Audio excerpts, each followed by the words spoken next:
Alright, so today we're going to learn how to graph systems of inequalities. So who can tell me what's the difference between a linear inequality, or really just a linear equation, and a system of linear equations? Kevin?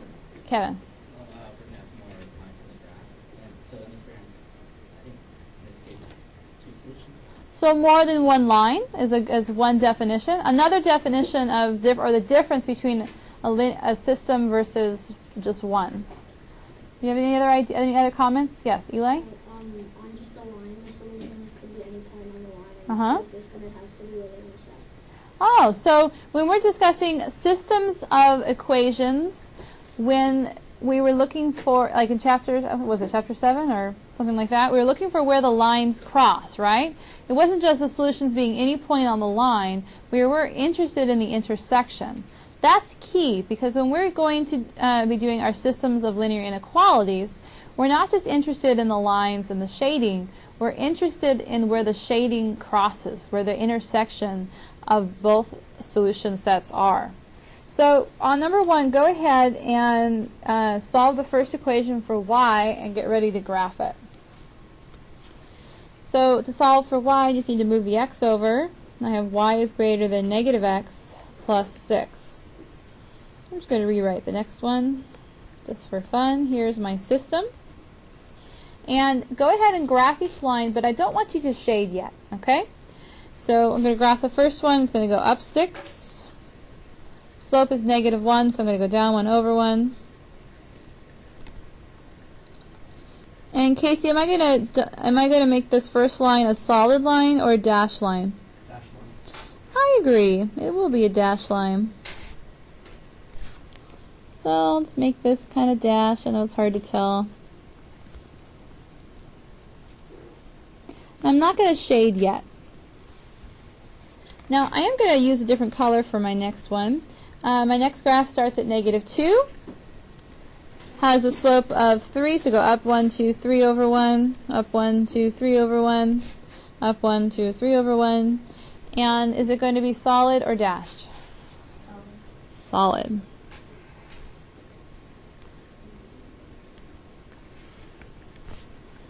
Okay, so I want you guys to think back to the green equation, the first equation, the blue one. It was opening towards the y. So does that mean greater than or less than? Greater than. So for the first equation, would we shade above the line or below? Above. All right, so I like to just put a little dot above the line, and the green equation kind of divided it into two halves, so I put a dot on either side of the green. Then on my second equation is pointing towards the y, so is that less than or greater than? Above or below? Below. So below the green on either side of the blue, I just put a little dot. So I have two dots in the section in which they overlap. And we're only going to shade where the shading would have overlapped. This is the solution set to the system of inequalities. Okay? Now, so I could have graphed, don't do what I'm about to do. The solution set for my top one would include this yellow, right? I would have all of that. And the solution set for my bottom equation would include this green and over here. Where everything overlaps is really only what I'm concerned about. So we don't graph everything. We only graph where they overlap. So I put a little dot because it helps me tell. But if you can tell without doing the dot, then you don't have to. Let me erase all my mess here. Okay. Any questions before I move on? Okay, so now let's do number 2. It's already been isolated for us, so go ahead and start. We have the first equation starting at 3, going up 1 over 2.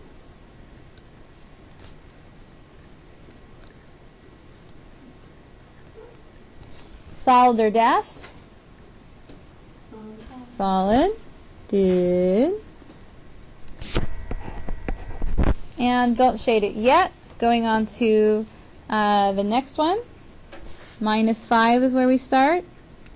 Down 3 over 2, well, we can't really go down 3, so we're going to go up 3 and backwards 2.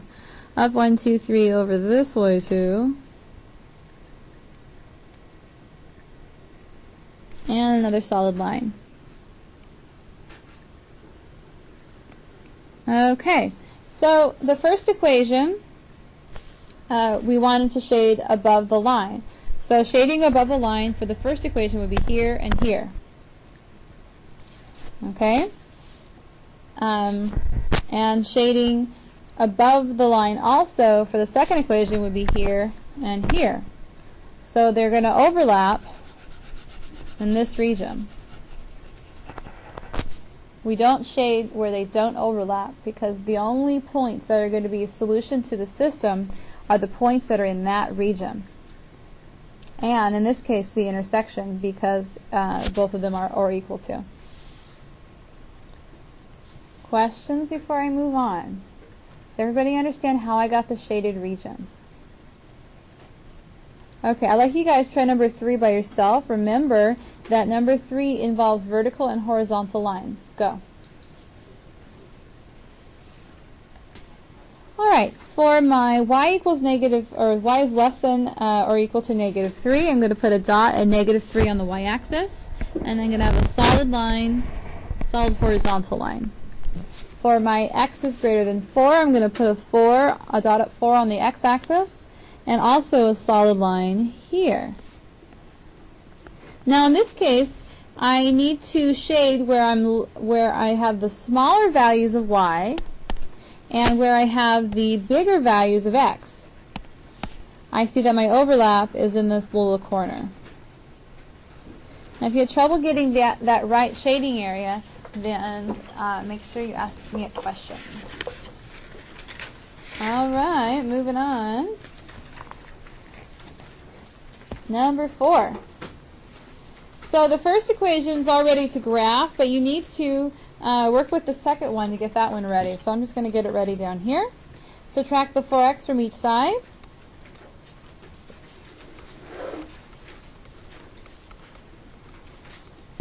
And Will, what happens when I divide everything by -6? What do I get? The sine function for y is greater than -2 over 3x. Is it going to be negative? Oh no, positive. There you go. -4. Perfect. Good job. So when you divide each term by -6, not only do we have to worry about dividing and simplifying a fraction and getting our signs right, but we also have to flip that inequality. Alright, well now everything's ready to graph. Let's go ahead and do the first one. So we start at 7, and we're going to go down 1 over 3, down 1 over 1, 2, 3, up 1 over 1, 2, 3 on this side. And is it going to be a solid line or a dashed line? Solid. Ooh, my line's not that straight. Okay. So yes, we have 3 equations in this one. We can handle it though. I'm going to do my next equation in green, because why not? Dot at -4 and go up 2 over 3.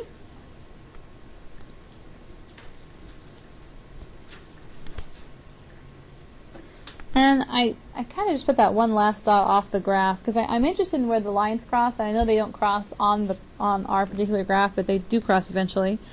We're going to have a dotted line, right? Alright. Okay. One last graph. Is it going to be a vertical line or a horizontal line? Vertical. So it's at x equals 3, and its values greater than 3. So we have all 3 lines graphed. Now it's time to figure out where all 3 lines shading will overlap.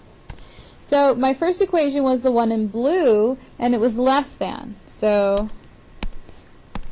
the reason I have 3 dots this time is because I have this area to consider also.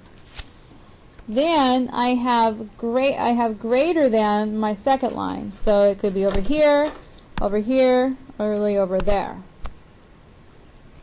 Now we only to consider our up and down line. It's greater than, so the positive numbers are on this side. Over here, and over here. Where is going to, what area is going to be shaded? The very middle. Now, I want you guys to be careful because it's not always the shape. A lot of times when you're graphing more than one equation, like, well, all the time, you're graphing a 3 lines, sometimes it makes a triangle, you're graphing 4 lines, it makes some sort of quadrilateral. You're not always shading in the middle, so keep that in mind to pay attention to your carefully to your inequalities. Any questions on number 4? Aw, it is an A. Alright, number 5. Now, I was very nice to you in this system in that the y-intercept and slope are pretty easy to figure out for each line. Let's go ahead and do the dashed line first. Who could tell me what the slope and the slope is for my dashed line? Ty. The slope is negative 1 over 4. Good. So you could show work for that if you needed to show work by just saying, down 1 over 1, 2, 3, 4. I don't know, that wasn't a very good. But sometimes you have to show work a little bit. So we would have our y, is it going to be less than or greater than? Less than. And you said it was negative 1/4. And then what's my y-intercept? 3. Okay. Eli, go ahead and tell me what you think the slope is of the solid line. Let's see, start down here. 1, 2, 3, 4, 5 over 6. And is it going to be shaded above? So is that there you go. Greater than or equal to, it's positive 5, 6, x, and it also has a y-intercept of 3. This is your system. Any questions on how we wrote the system? All right, one last one. Okay. Now, you guys, this last question is a preview of something we call linear programming. It's not quite linear programming, but it's almost. Let's go ahead and read it. Rosetta can work at most 18 hours this month, but she wants to earn at least $120. She has 2 jobs, babysitting at $5 an hour and being a cashier at $10 an hour. How can she meet her goal? So you might think, well, gosh, I mean, she makes so much more doing, being a cashier. Why doesn't she just put all of her hours into being a cashier? Why do we have to do all the work? Well, it's a good practice problem because for your project, you are going to need to test everything out. So just pay attention to the method, okay? So x equals what? What do you want to let x equal? Hands up, please. Cashier what? Hours. Number of hours. All right, good. So number of hours. Actually, can we change it to babysitting so it matches what I have? Number of hours babysitting. Sorry. It would still work, but it would work, but I would have to think. I don't want to think. Number of hours babysitting, and then we'll make y equal number of hours cashiering.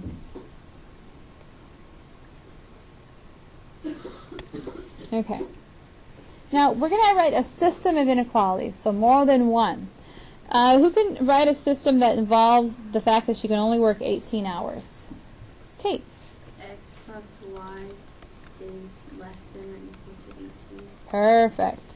Everybody understand how we took the facts that x is the number of hours she could work babysitting, y is the number of hours she can work cashiering, and at most it could be 18 hours, so that is one equation. Okay, and then she earns $5 for an hour for babysitting, $10 for cashiering, and she wants to earn $120. How can you turn that? Anna.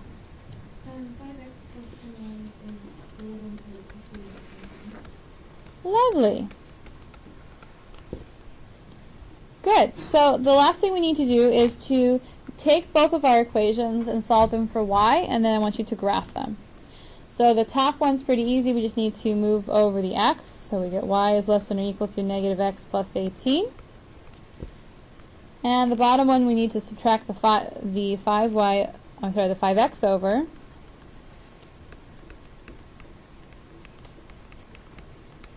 divide out the 10.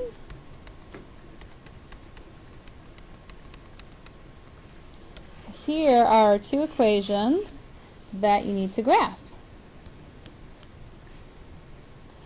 All right. So start at 18. And, oops, did I do 17? Yes, I did. And down 1 over 1.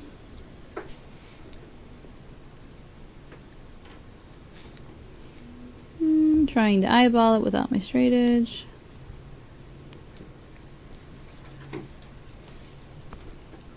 Ooh, I got off down here, didn't I?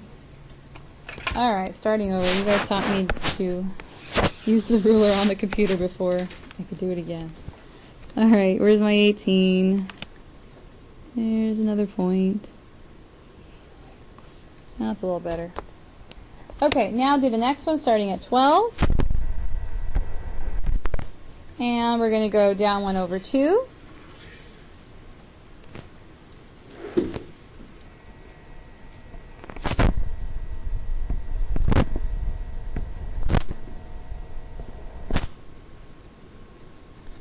Etc. And go ahead and shade the intersection, okay? No. So the first line, it was supposed to be less than, it's supposed to be greater than the top line, so they're going to intersect where? In the middle, but which? First one, right? Okay, so how are we going to use this to answer a question? Well, what you're going to do, and this, like I said, this is an introduction to something called linear programming. I think it's spelled programming right, yes. And the reason I'm highlighting this is because this is what you're going to do for your project. All right? So our region looks like a triangle, right? And the edges of the triangle are called vertices. So what you're going to do is you're going to take the vertices. And let me highlight them in different color. This one, and those one. Those are the points that are the vertices of the region being the overlap part. Can somebody tell me the xy coordinate for this first vertice? Go ahead, Tate. 0, 8.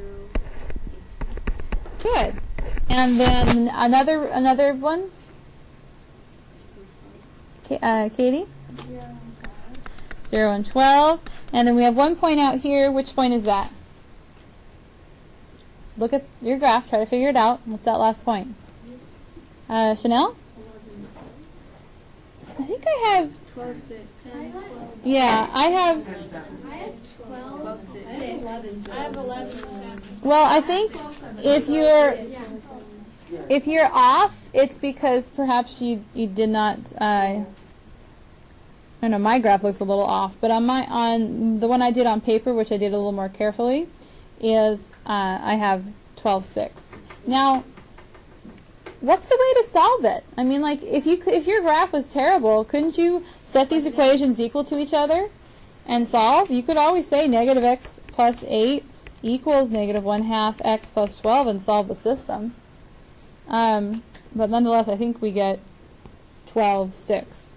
All right, so here we have x's and y's. Now, she's going to make $5 for every hour she spends babysitting, and $10 for every hour she spends cashiering. So what I want you to do is, if x is babysitting and y is cashiering, is I'd like you to plug each one of these in. So it's $5 for every x plus $10 for every y, right? So I took the first point. What does that yield me on the first point? 180. Okay. Now I'll take the second point.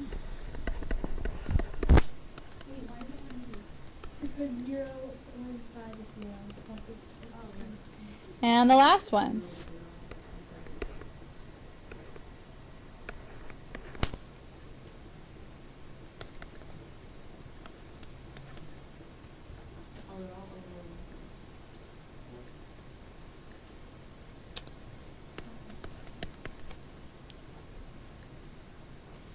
And what does this one give us? 96. So what's... 6 times 6. Oh, because I should have 10. Thank you. Thank you. All right, so 10 times 6, 60. 5 times 12, 60. So that gives me 120. That's better. Okay, so obviously, which is her better bet? 180. So her best bet is to work all 18 hours as a cashier. Now, I told you from the beginning that, yes, I know in this particular example, we didn't need to do any of this. But in more complex linear programming problems, there are more to it.